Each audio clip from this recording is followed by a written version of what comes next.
간음이 뭔가 또 이혼이 뭔가를 알려는 성경에서 말하는 혼인이 뭔가에 대한 분명한 정의를 갖고 있어야 됩니다. 성경이 말하는 혼인이 뭔 줄 알아야 그걸 부정하는 간음이 이런 의미구나, 이혼이 이런 의미구나, 이렇게 이야기할 수가 있습니다. 인간의 혼인의 문제는 창세기 2장에 이미 나타난다는 것을 오전에 통해 말씀을 드렸죠. 거기서 아담을 깊이 잠들게 하신 이후에 그 갈빗을 취하여 여자를 만드시는 모습과 그리고 그 여자를 다시 아담에로 이끌어가는 모습이 기록이 되어 있습니다. 거기서 부모를 떠나, 남자가 부모를 떠나 여자와 합하여 한 몸이 되어 있습니다.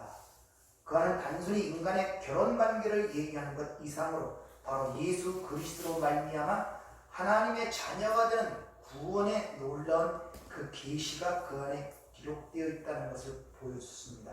그리고 여자는 항상 성경에서 신부, 하나님의 백성을 상징한다고 했죠. 근데 그 신부, 여자는 어떻게 생겨났냐면 남자로 말미암아 남자의 것으로 만들어진 게 여자예요. 그러니까 남자가 없으면 여자는 아무런 존재 의미와 가치가 없습니다.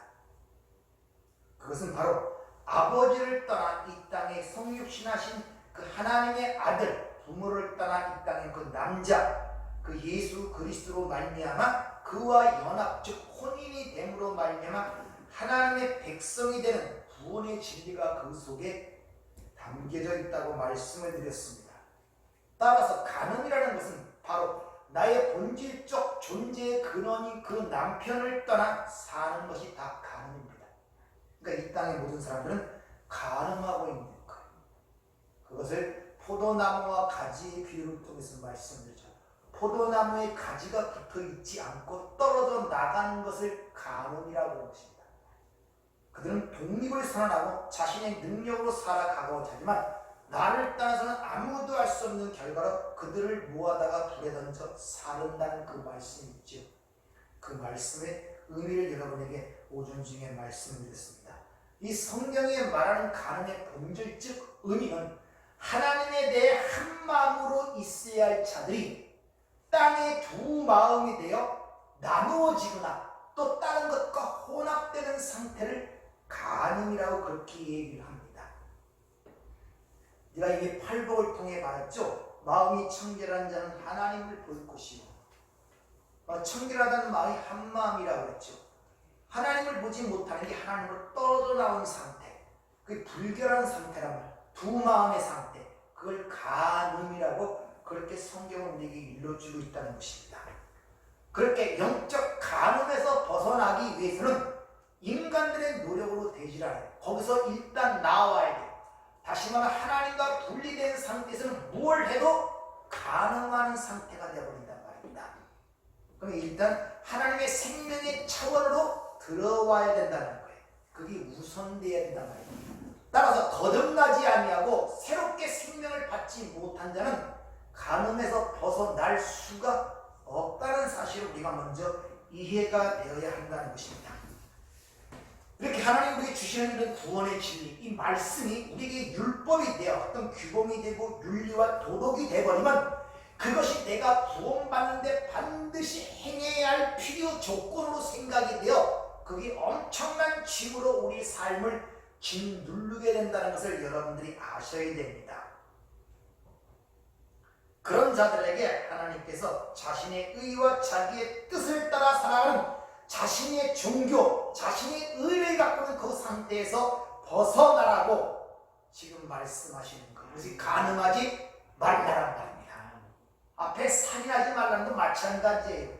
그것도 같은 내용이란 말이에요. 오늘 본문 말씀을 잘 보면은 여기서 음욕이라는 말이 있죠. 음욕을 품고 여자를 보는 자마다 이미 간음하였느니라. 이 음욕이라는 단어가 에피티메오라는 단어인데 탐욕, 음욕입니다. 이것이 아포라는 동사와 두모스라는 그 동사가 결합된 것이거든요. 근데 두모스라는 그 단어를 어원을 찾아가면 두오, 희생제사들이다 이런 말이에요. 그러니까 오늘 너에게 이르노니 음욕을 품고 여자를 보는 자마다 이미 간음하였느니라. 그러니까 희생제사를 통하여 여자를 갖고자 하는 자는 음욕을 시키는 자란 말이에요. 율법을 갖고 신부를 만들고자 하는 자는 음욕을 품은 자란 말입니다. 그런 자들은 지옥에 던져진다고 얘기를 하고 있고, 이혼 증사라는 말도 마찬가지입니다. 아포스타리온은 이혼 증사라는 이 말은 아포라는 전치사와 히스테미오, 쓰다, 따로 세운다 이런 말이에요. 따로 세우다. 그러니까 아내를 버리려거든 이혼 증서를 주라 한 그 말은, 이혼 증서, 즉 아내를 따로 세우는 것은 곧 아내를 버리는 것이다 이런 말이란 말입니다. 왜? 남자와 한 몸이 됐을 때만이 그런 생명이 유지될 수가 있기 때문에 그래요. 그러니까 예수와 분리된 가지는 반드시 말라질 수밖에 없는 필연성을 지금 얘기하고 있단 말. 그걸 이혼 증서라고 해요. 그렇게 예수와 분리될 수밖에 없고 너가 따로 살 수 있다는 그런 것들을 그에게 주는 것은 바로 아내를 버리는 행위란 말입니다. 그런 행위를 누가 했습니까? 바리새인들.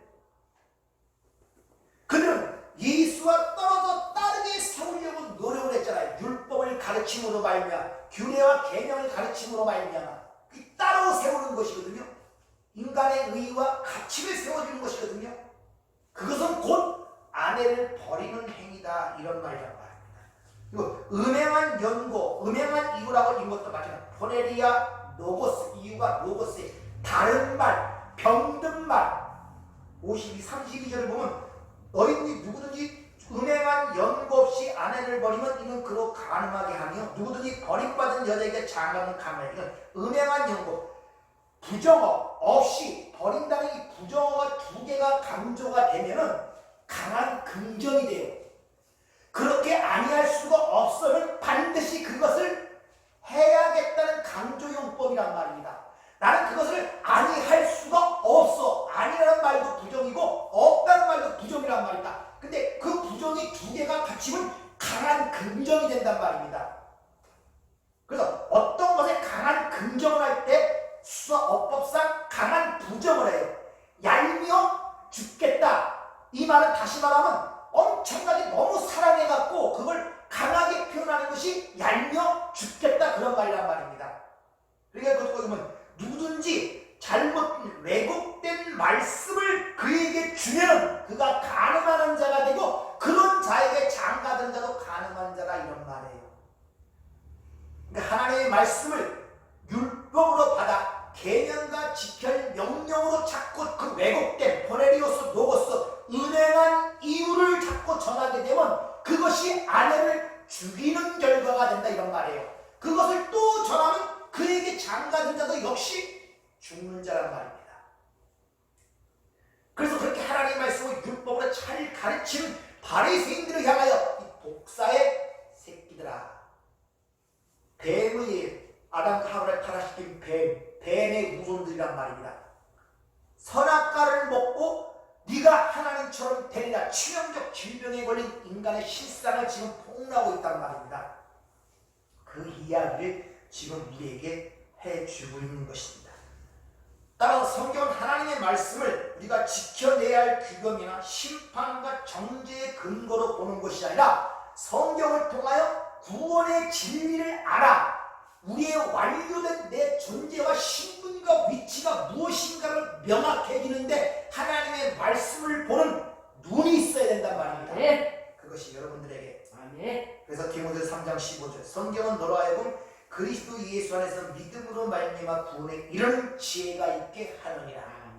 그 오전에 말씀드렸죠. 인간의 결혼 상태 그것이 하나님의 구원의 진리를 담고 여러분이 그 안에서 그 생활 속에서 체험과 경험 속에서 하나님이 우리를 어떻게 구원해내시는가, 어떻게 예수와 연합되어 새로운 생명 하나님의 백성을 만들어내는가를 이 땅에서 경험하고 체험하기 위해서 우리 하나님의 백성들에게 역할을 분담해 주는 거예요. 어떤 건 남자로 역할을 주고 어떤 건 여자로 역할을 줬단 말입니다. 그러니까 남자 여자라고 생각할 때 자꾸 성적으로 보지 마세요. 육체적인 성적 그건 다른 면으로 그들이 그런 면에서 어떤 역할을 하고 있는가를 보란 말입니다. 그걸 가르치기 위해서. 그래서 에베소 5장에 아내와 남편의 이야기를 하다가 그것이 그리스도와 교회에 대한 이야기라고 사도 바울이 얘기를 하잖아요.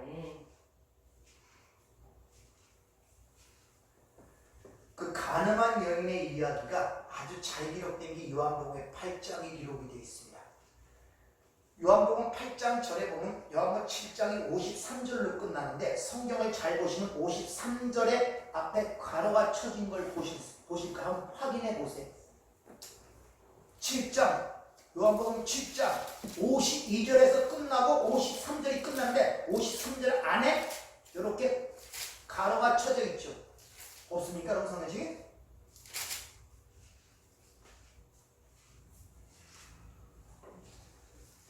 성경도 그냥 보는 게 아니라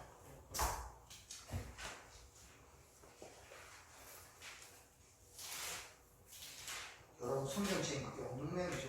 없을 리가 없는데 요한복음 7장 52절 다음에 8장이 시작되는 7장 53절을 보세요. 그 안에 가로가 쳐있죠. 각각 그 앞에 가로가 쳐있죠. 그리고 가늠한 여인이 얘기가 나오고 11절을 보세요. 11절을 끝나면서 또 가로가 쳐있죠. 그러니까 요 얘기는 지금 삽입이 된 거예요. 그러니까 5장 7장 52절에서 그들이 대답하여 이르되 갈릴리에서 왔느냐 찾아보라. 갈릴리에서 선한 소리가 나지 못하느냐 하고 바로 12절 8장 12절로 연결되는 게 정상이란 말. 예수께서 또 말씀하여 이르시되 나는 세상의 빛이라. 근데 이상하게 갑자기 그 안에 가늠한 여인의 이야기가 삽입이 되고 있는 거예요.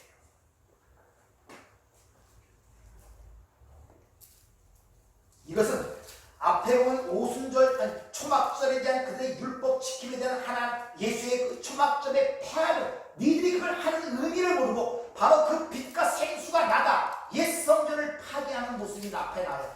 그들에게 초막절을 지키는 거예요.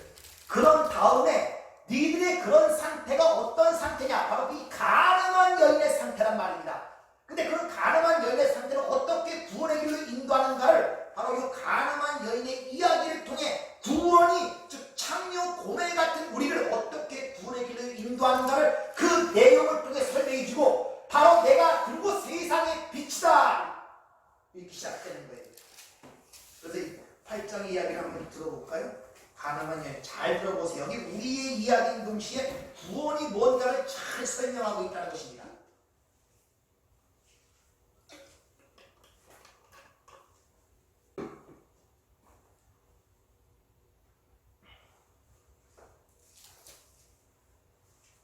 예수께서 일어나사 여자 외에 아무도 없는 것을 보시고 이르시되 여자여 너를 고발하던 그들이 어디 있느냐 너를 정죄한 자가 없느냐 대답하되 주여 없나이다.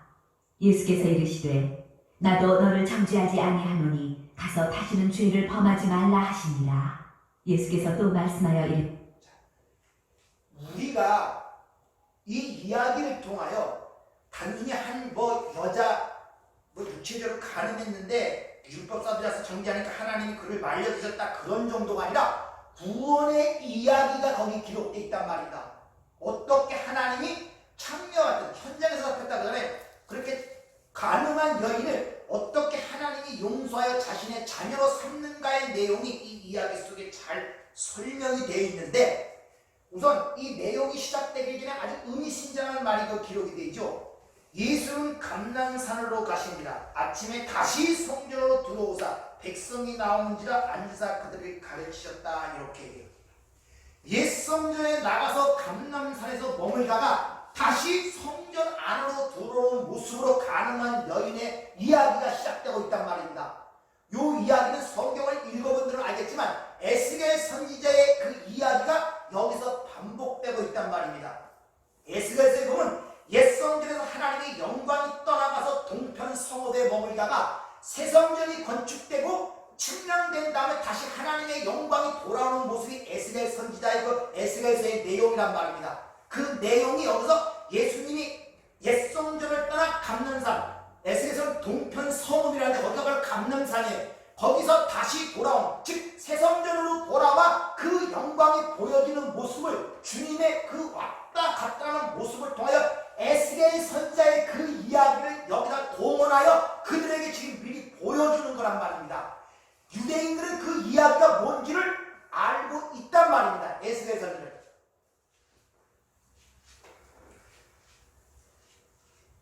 에스겔서 한번 보면 에스겔 11장 1장 23절에 보면 여호와의 영광이 성읍 가운데부터 올라가 성읍 동전산에 머무르고 주의 영이 나를 들어 하나님의 영이 항상 중에 나를 데리고 갈대에 있는 사로잡힌 자 중에 이르니 내가 본 환상이 나를 떠나 올라가니라. 이스라엘 백성들의 패역함으로 말미암아 그 옛 성전은 하나님이 거할 처소가 되지 못해서 여호와의 영광이 거기를 떠나 성편 동읍에 머뭅니다. 성읍에 동편 성읍, 거기가 바로 감람산의 위치상에서. 그런 다음에 새 성전이 건축이 돼요. 그런 다음에 측량하는 자가 와서 그 새 성전을 건축한 다음에 합격 판정이 일어나자 다시 떠났던 여호와의 영광이 새 성전으로 돌아오는 내용이 에스겔서이기 때문에 에스겔서 43장 마지막에 거기 바로 유명한 말 여호와 산마라는 이야기가 거기서 끝나. 그 여호와의 산마가 무슨 뜻입니까? 여호와가 거기에 계시다는 이야기요. 이 새 성전 건축의 이야기가 에스겔서거든요. 그 이야기를 압축하여 예수님이 성전을 떠나 감람산에 머물다가 다시 아침에 그 성전 안으로 들어오는 모습으로 그려지고 있는 거예요. 그러니까 이 내용 속에서 지금 이것이 무언가 우리에게 설명하고자 하는 그 내용을 우리에게 암시하고 있다는 것이죠. 그래서 에스겔서 43장에 보면 그 후에 그가 나를 데리고 문에 이르니 곧 동쪽을 향한 문이라. 이스라엘 하나님이 성곽 중에 동쪽으로부터 오는데 하나님의 음성이 맑은 물소리 같고 땅은 그 영광으로 말미암아 빛나니 그 모양이 내가 본 환상과 저 성읍을 오러올 때 보던 환상과 같고 그발강가에 보던 환상과도 같기로 내가 곧 얼굴을 땅에 대고 엎드렸더니 여호와의 영광이 동물을 통하여 성전으로 들어가고 영이 나를 들어 데리고 안뜰로 들어가기로 내가 보니 여호와의 영광이 성전에 가득하더라. 이런 내용이 에스겔서의 내용이란 말입니다. 자, 그럼 에스겔서에서는 성전 건축의 이야기인데 여기서는 가늠한 여인의 이야기로 지금 보여되고 이 에스겔서에 건축된 성전의 누군가가 요한계시록에서 밝혀지고 있어요. 요한계시록에 보면 측량하는 어린 그 성전이 바로 어린 양의 신부라고 명확하게 이야기를 하고 있는 거예요. 그러니까 지금 에스겔서에서 옛 성전을 떠난 그것은 율법주의인데 그리고 새로운 성전이 건축되어 여호와의 영광이 들어오는데 그 새롭게 건축된 그 성전이 누구냐? 요한계시록에 의하면 그게 바로 하나님의 어린 양의 신부라고 얘기하고 있단 말입니다. 자, 거기 계시록 21장에 기록되어 있는데 7 대접을 가지고 마지막 7 재앙을 담은 7 천사 중 하나가 나와 내게 말하 이르되 이리로 오라. 내가 신부 곧 어린 양의 아내를 내게 보이라고 성령으로 나를 데리고 크고 높은 산으로 올라가 하늘로부터 내려오는 거룩한 성 예루살렘을 보이니 이는 하나님의 영광이 있어 그 성의 빛이 지극히 귀한 보석 같고 벽옥과 수정 같고 맑더라. 크고 높은 성곽이 있어 12문이 있고 문에 12천사가 있고 그 문주 사이에 이름이 있었으니 이스라엘 자손 12지파의 이름이라. 동쪽의 세문, 북쪽의 세문, 남쪽의 세문, 서쪽의 세문이니 그 성의 성곽이 12기초 속에 있고 그 위에 어린 양이 12사도의 이름이 되었더라. 내가 말하는 자가 그 성읍과 그 문들과 성곽을 측량하려고 금 갈대잔을 가졌더라. 그 성은 네모 반뜻하여 길이와 넓이와 같은지라. 그 갈대대로 그 성을 측량하니 12,000스타디움이요 길이와 넓이와 높이가 같더라. 그 성읍을 측량하며 144 규빗이니 사람의 측량 곧 천사의 측량이라. 어린 양의 신부를 어떻게 보냐면 하늘로부터 거룩한 성 예루살렘이 내려오 그걸 바로 하나님 즉 어린 양의 신부라고 얘기하면서 그 거룩한 성에 측량하는 모습이 기록되는데 특징이 뭐냐? 12이라는 숫자예요. 12, 12,000스타디움 144. 정답 12가 관계된 숫자란 말입니다. 12이 무슨 숫자였습니까?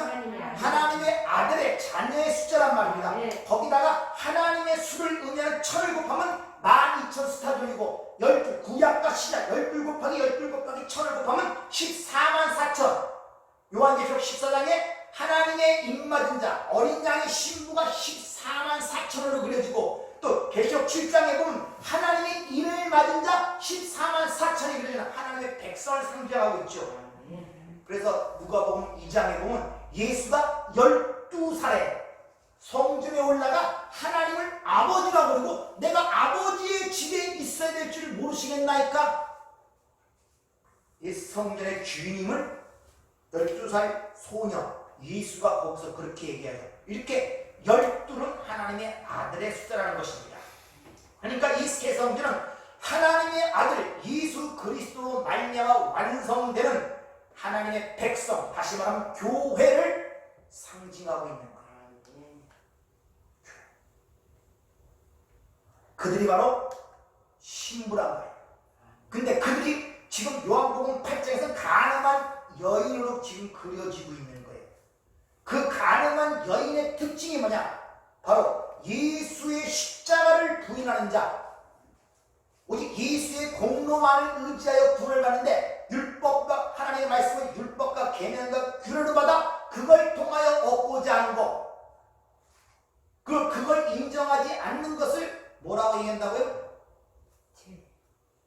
살인하지 마.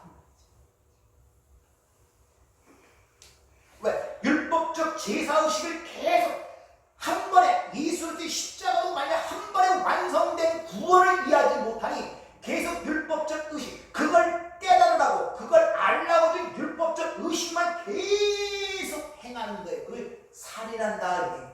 그 자체는 하나님의 십자가의 사건을 모독하는 결과가 나기 때문에 그것을 살인하지 마, 형제를 나가라 하지 마 하는 그런 말로서 설명한다고 여러분에게 말씀을 드렸죠. 따라서 새 성전은 위에서 내려와서 그 신랑에 의하여 그들에게 입혀지는 것이라고 오전에 얘기했죠. 그 새로운 빛나고 흰 세마포 옷을 입혀주는데 그것을 성도의 옳은 행실이라고 오전에 얘기했잖아요. 근데 그건 신랑에 의하여 신부에게 입혀지는 것이지 신부가 만들어 자기가 입는 것이 아니란 말입니다. 그렇게 신랑에 의하여 입혀지는 그 세마포 옷을 또 다른 말로 성도의 옳은 행실이라고 칭하고, 그 성도의 옳은 행실이 뭐냐? 요한복음 6장에 뭐라고 말씀드렸습니까? 어떻게 해야 우리가 하나님의 일을 하오리까 묻자 하나님이 보내신 자 예수 그리스도를 믿는 것이 하나님의 일이다. 이게 옳은 행실이란 말입니다. 따라서 신부가 준비할 예복은 바로 그걸 믿는 믿음이 바로 우리가 준비해야 할 예복이란 말입니다. 근데 그 믿음이라는 것은 단순히 우리가 내가 상식적으로 믿는다는 것이 아니라 믿음은 바라는 것들, 보지 못하는 것들의 실상과 증거이기 때문에 이미 내가 완료된 그 하나님 나라의 나의 존재와 신분과 그 나라를 알지 못하면 절대 믿어지지 않아요. 여기서 벗어나지 못한단 말이에요. 여기서 벗어나지 못하면 필연적으로 간음을 하게 되어 있단 말입니다. 오전에 말씀을 드렸죠. 간음이 뭐라고요? 예수님 찾지 않는 부인함. 예수님 찾지 않는 가지에서 떨어져 난 세상과 벗된 것, 너희가 나를 떠나서는 아무것도 할 수 없다는 사실을 알지 못하고 살아가는 것, 그게 간음이라. 그럼 저 아이는 간음한 자입니까? 아닙니까? 가늠한 자. 우리도 하루에 수십 번씩 간음해요, 여러분들.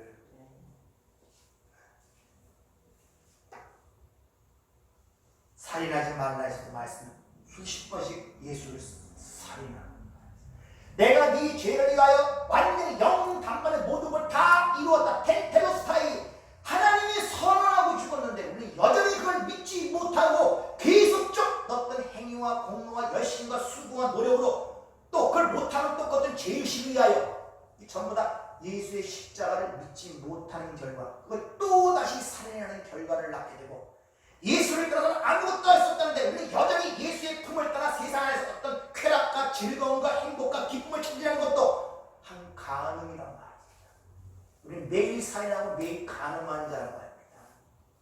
고멜처럼.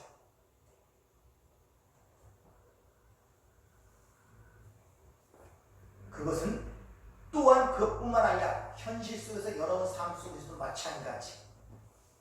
남편, 아내의 역할로 살아가죠. 한 몸을 이루고 살아가고 있습니까? 살인하고 간음하는 거예요. 왜 한 몸을 이룬다고 그랬잖아요. 그런 한계성과 절망성을 느끼면서 우리가 어떤 실체가 발각되는 거예요. 그래서 우리에게 부어진 그 하나님의 은혜, 그 사랑이 얼마나 큰가를 나의 한계성 속에서 절감하면서 절절하게 깨달아가는 게 신앙생활이란 말입니다. 네. 왜? 남편은 아내를 위하여 자기 몸을 예수가 우리를 죽으신 것처럼 자기 몸을 준 것처럼 아내를 사랑해야 되는데 남자의 역할을 받은 우리 남자들은 그렇게 하지 못하잖아요. 또 아내의 역할을 받은 여자는 바로 주를 섬기듯이 그를 몸을 그 영광 위에 섬겨야 되는데 그렇게 섬깁니까? 못 섬기잖아요. 근데 그렇게 해봤어야지. 절대적으로 섬기려고 그러고 사랑해보려고 그러고 거기서 우리의 실체가 돼요. 그래서 성경은 우리가 고멜이었을 때, 죄인이었을 때, 원수로 되었을 때 하나님께서 우리를 사랑하셔서 그 아들을 십자가에 못 박으셨단 말이에요. 네. 그 사랑을 내가 절감하는 그 전개 속에서, 한계 속에서 그걸 보는 거예요. 하나님의 사랑이 얼마나 큰지를. 따라서 이 가늠한 여인의 이야기는 단지 한지 세상적 윤리, 도덕적, 사회, 문제적 그런 단순히 육체적 가늠한 한 여인의 이야기가 아니라 구원의 이야기며 곧 나의 이야기라는 거예요. 네. 이렇게 고뇌 같은 가늠한 우리가 어떻게 하나님에 의해 구원받는 이야기가 우리서 잘 그려지고 있단 말입니다. 자, 옛 성전 뜰에 지금 예수님이 앉아 계십니다. 예수님 거기 그래서 성전 안으로 들어왔다고 그러죠. 그러자 가늠 어때 현장에서 율법주의로 대표되는 율법의 주체와 판단자의 위치에 있는 바리새인들이 현장에서 가늠한 여인을 데리고 와서 이렇게 묻죠. 예수께 말하되 선생님이여 이 여자가 가늠하던 현장에 잡혔나이다. 모세는 율법에 이러한 여자를 돌로 치라 명하였거니와 선생은 어떻게 말하겠나이까. 창세기 3장에 먹지 말은 선악과를 따먹고 율법의 주체가 되어 율법의 판단자가 되어 율법 운운하면서 그 가늠한 여인에 대해 정죄를 하고 그를 죽이려고 지금 하고 있단 말입니다.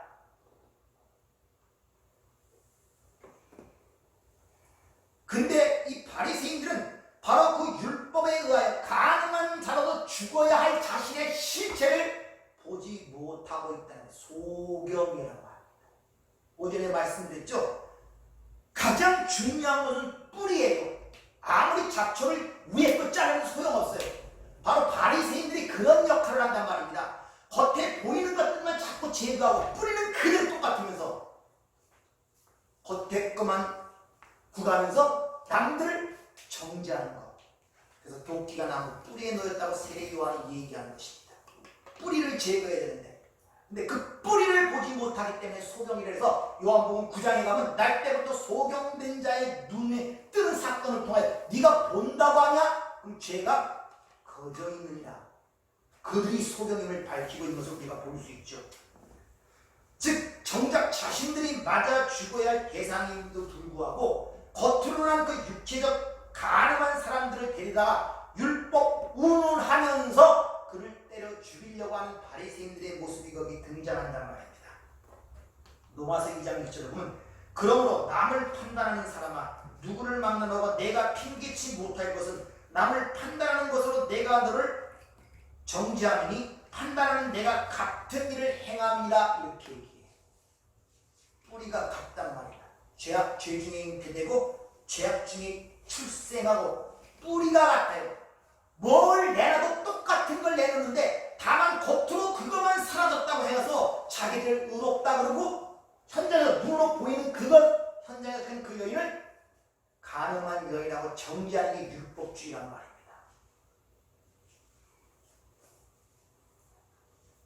따라서 이 세상에서 이 기독교를 믿고 예수를 믿는 자들이 참으로 조심해야 할 점들이 거기란 말입니다. 항상 우리는 스스로 위안을 삼죠. 세상 사람들에 대해서 우리는 선하게 산다, 착하게 산다. 그들이 우리보다 못하다고 생각합니다. 세상 속담이 있죠. 똥 묻은 개가 경 묻은 게 나은 말이다. 자신의 실체를 보지 못하면 남을 정죄하고 비난합니다. 같은 뿌리에서 같이 섞여 있으면 다만 다른 것이 뭐냐? 한쪽은 하나님의 은혜를 받아 하나님의 은혜에 의하여 거기서 건짐받은 자에게도 불구하고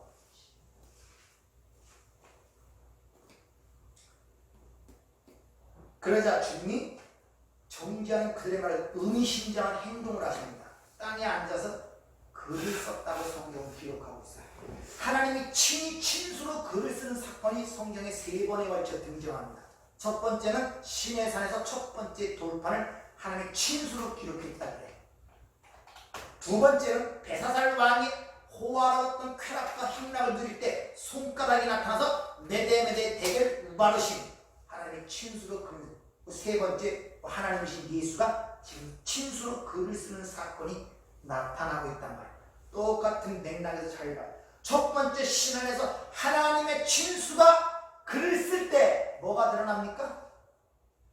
첫 번째 돌판에 의해 뭐가 드러납니까? 이스라엘 백성들의 죄가 폭로가 되잖아요.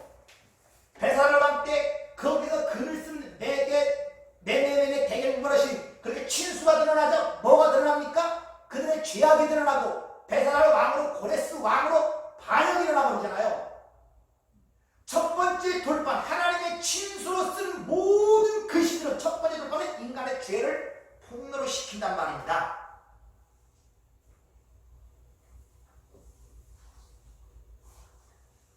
첫 번째 돌판에 의하여 그들의 죄가 폭로되죠. 그러자 그들이 만들어놨던 금송아지를 갈아서 물하고 섞어서 그들의 마시기를 합니다. 그러자 그들의 죄가 폭로되면서 3,000명이 거의 죽습니다. 그러자 모세가 그 앞에 중보자로 드러나고 내 목숨을 담보하여 그들에게 중보를 합니다. 그러나 두 번째 돌판이 그들에게 주어지죠. 근데 그 두 번째 돌판은 그들에게 주어지는 것이 아니라 어디로 들어갑니까? 아니야. 법궤 안으로 들어가죠. 그리고 그 위에 뭐가 덮입니까? 속죄소가 덮이고 피가 뿌려져요.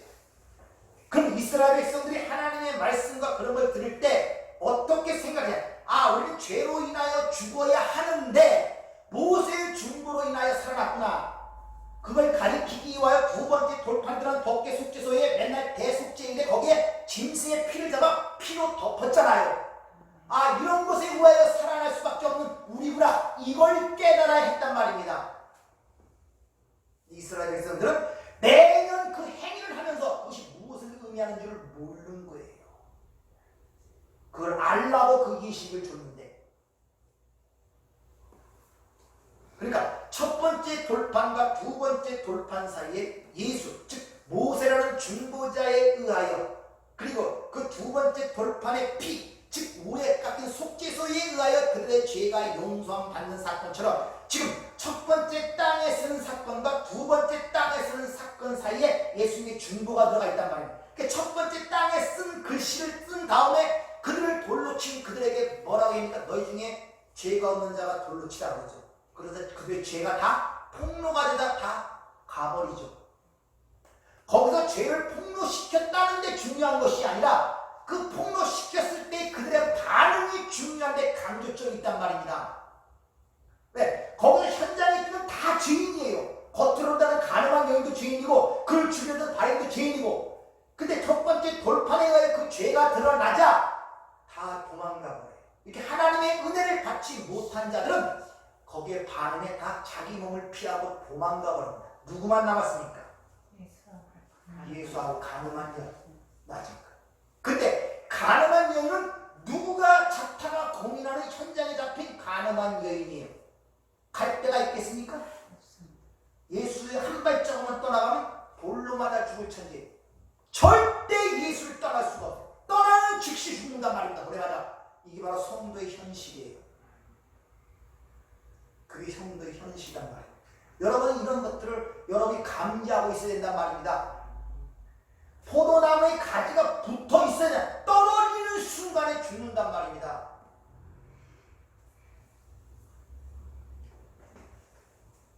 거기서 어떻게 중보가 일어나냐?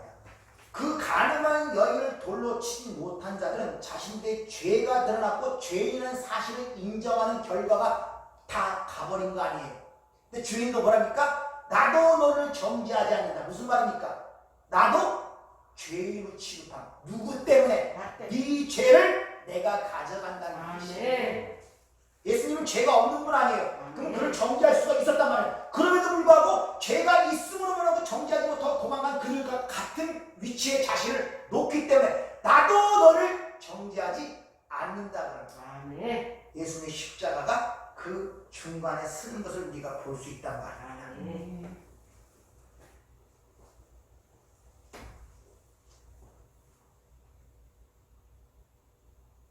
번째 돌판과 두 번째 돌판의 이야기를 끌어와서 니들이 하는 짓이 뭐고 너희들 어떻게 내가 구원해낼 것인지 가르쳐주기 위해서 땅에 첫 번째 글을 쓰시고 두 번째 굽혀 글을 쓰시는 모습으로 오늘 요한복음 8장이 기록되고 있는 거예요.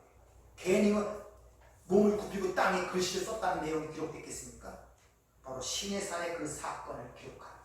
첫 번째 돌판과 두 번째 돌판을 통해 어떻게 그들이 구원받는 내용을 갖고 있는가를 설명하시는 그 상황을 지금 가늠한 여인의 이야기 속에서 자신의 행동과 모습을 통해 우리에게 설명해 주시고 있는 것입니다.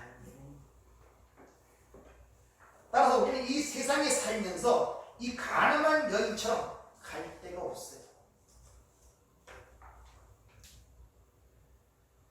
누구는 착해서 구원받으냐? 다 똑같아요. 다 아담의 후손들이란 말입니다. 선악과를 먹고 한 뿌리에서 났단 말입니다. 그런데 한쪽은 은혜를 입었고 한쪽은 은혜를 입지 못한 거예요. 그 차이에. 근데 여러분 자랑할 것이 없고 남보다 낫다고 할 근거가 없잖아요. 생각을 해봐요. 은혜는 하나님의 선물로 주시고 믿음도 선물로 주신 것인데 여러분이 잘한 것으로 인하여 여러분을 선택한 것이 아님을 아셔야 돼요.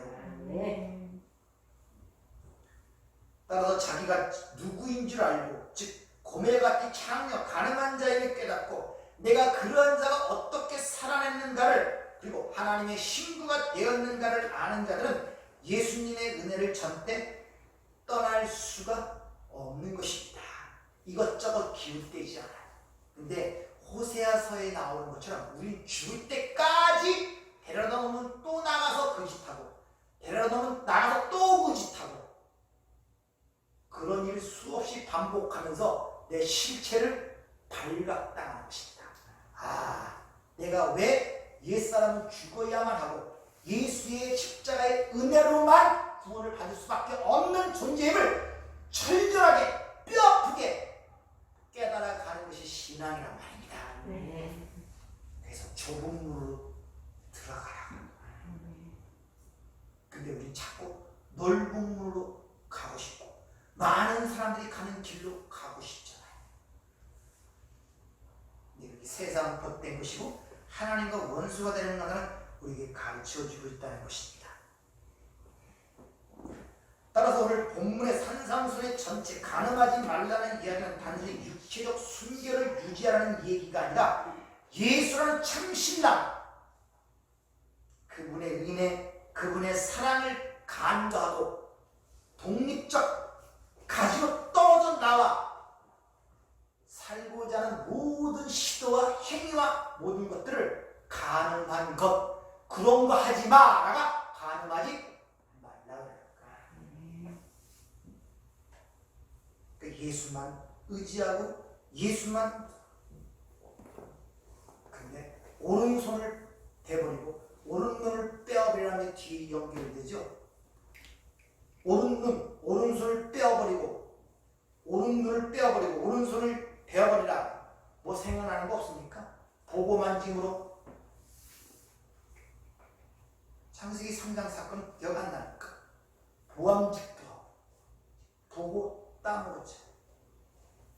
그 이야기를 지금 또 상기시키는 거예요. 이야기는 다음 주에 좀 더 우리가 공부해 보도록 하겠습니다.